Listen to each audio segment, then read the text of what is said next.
On our last video that we put out, we talked about cold blow. We drew a refrigeration diagram explaining where the hot gas is going. And when we're in defrost mode, we want to make sure that you understood that at the top right side of the video where the heat strips were, if they're not on with the system during defrost, then we're going to have cold air going out the supply air vents. This is just going to elaborate a little bit more. Since that video would have been too long to try to do this. Just to help you understand cold blow, 3 things need to happen during a defrost cycle. These 3 things are: the reversing valve needs to switch over into cool mode, the heat strips need to be activated to cancel out the cold air, and the outdoor fan motor needs to turn off. Those 3 things are going to take place by the defrost control board. So that board's going to control the outdoor fan motor by a normally closed relay opening. The W terminal will be energized, getting 24 volts to activate the heater relay, so the heat strips come on, and the O terminal will be getting 24 volts if it's an O valve for the reversing valve to switch over and energize for cool mode. So the thermostat's still set in heat. The Y call is what initiates a time defrost, and the DFT initiates a forced defrost. I've got the time circled in red and the DFT circled in red, indicating that these are the 2 things that will activate and make this defrost control board go into a defrost. So looking at the forced defrost, there's a sensor. The sensor is in a normally open position. Once the temperature falls below 30 degrees, that sensor is going to close and send power back to the board. When that happens, it'll go into a forced defrost, which will turn off the fan, activate the heat strips, and switch the valve over. Once that defrost cycle is over, okay, you'll lose 24 volts back on the DFT part of the board. The board will know that it no longer needs to be in a defrost, and it'll switch the valve back into heat, turn the heat strips off by dropping the W2 terminal, and it'll close the relay, allowing the condenser fan motor to come back on. So everything just happens back in reverse order. There's a thing called a time defrost. We have 30 minutes, 60 minutes, 90 minutes. Some of these boards may be set up a little bit differently, where you have 70 minutes and 80 minutes and whatnot, 50 minutes.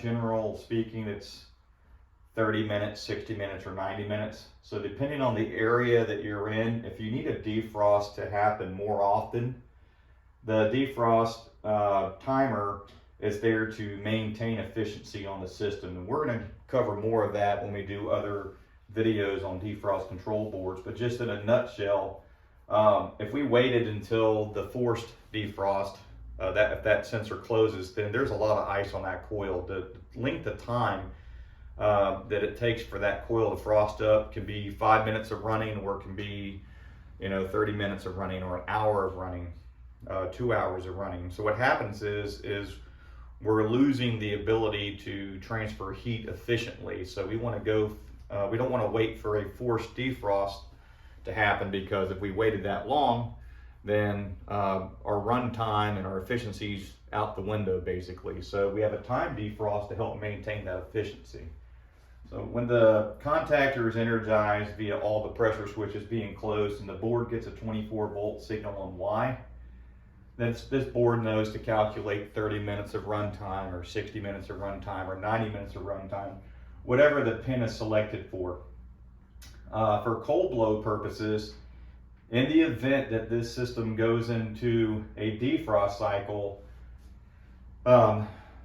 if the heat strips are not activated via the W wire being energized, maybe the wire is broken, maybe there's something wrong with the heat strips. It can be a fusible link that's out, the heat strip can be open somewhere in the coil, a limit switch could be open, the heater relay could be bad. there could be a number of things going on here. Maybe they're not even present. Sometimes they're not even installed. If that were to happen, I'm going to show you on this time clock what you could possibly expect to see. Right around 1 o'clock in the morning in this diagram, I have 72 degrees. And I have an arrow pointing here around 1. This is pretty much when the temperature starts to fall later in the morning hours. And as you can see here, I've circled 2 in this diagram, 2 o'clock. We go into a defrost. System goes into cool mode. Outdoor fan motor shuts off. We start thawing the ice off the coil for about a minute, minute and a half or whatnot. And the temperature in the house starts to drop because the heat strips aren't running, canceling out that cold air. So we go from 72 degrees and then we lose 5 degrees. So 72 minus 5, that puts us at 67 degrees. So in this time period here, right after this defrost cycle, we have now went from 72 degrees down to 67 degrees. The system comes out of defrost, switches back over. Hot gas is now going towards the evaporator coil. Condenser fan motor is running. And between here and the next defrost cycle, we gain 4 degrees back.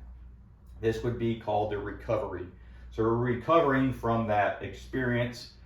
But as you can see, we're not going to get back up to 72. In this situation, we went from 72 down to 67. During this length of time, we've warmed back up 4 degrees, so that puts us right around 71. Then we go into another defrost. Again, the heat strips do not come on during this process. We lose another 3 degrees on my diagram. So we go 72 minus 5 is 67, plus 4 is 71, minus 3 puts us at 68. So here we're already at 68 degrees. We gain 1 degree in recovery between here and the next defrost. At 71, we're going to go ahead and subtract 4 as we go into a defrost around 5 in the morning. Heat strips do not come on again. 71 minus 4 puts us at back to 67. Here we'll recover, we'll gain 2 degrees, and you can see the pattern.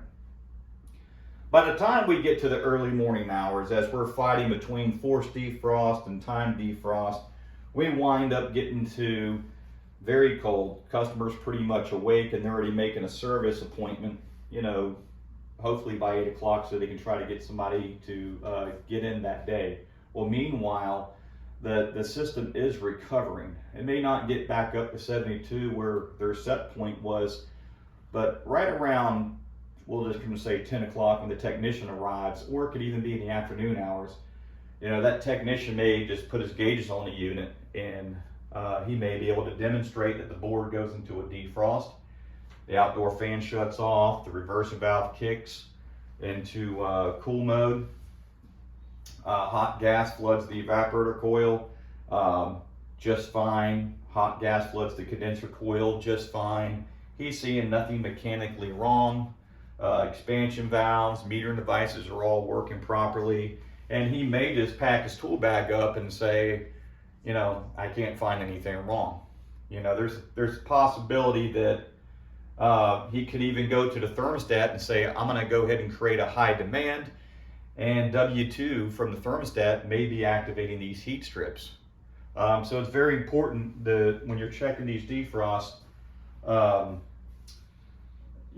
operations to ensure that the board is sending out W, that the heat strip is receiving the W call, and that those heat strips are running during the defrost. So many times we'll have an 18/8 low voltage wire where, we lose a color, a conductor, we'll replace that wire, and we wind up not thinking about our W wire as being important. And a lot of times, that wire just gets sacrificed. No calls are made, no solutions are provided, and we get into a situation where we have cold blow, and it's just something that could be induced by the technician, back whenever they ran a service call a long time ago.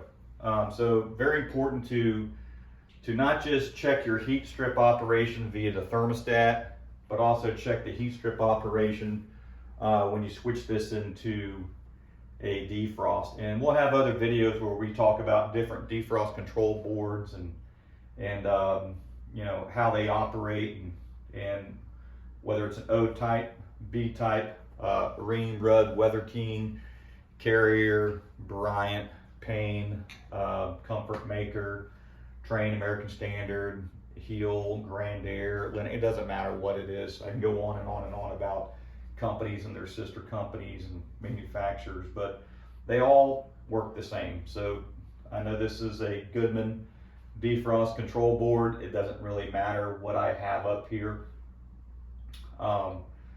You know, at the end of the day, they're all going to do the same thing. I hope this helps you better understand cold blow between the first video on cold blow and this video on cold blow, and stay tuned to more videos.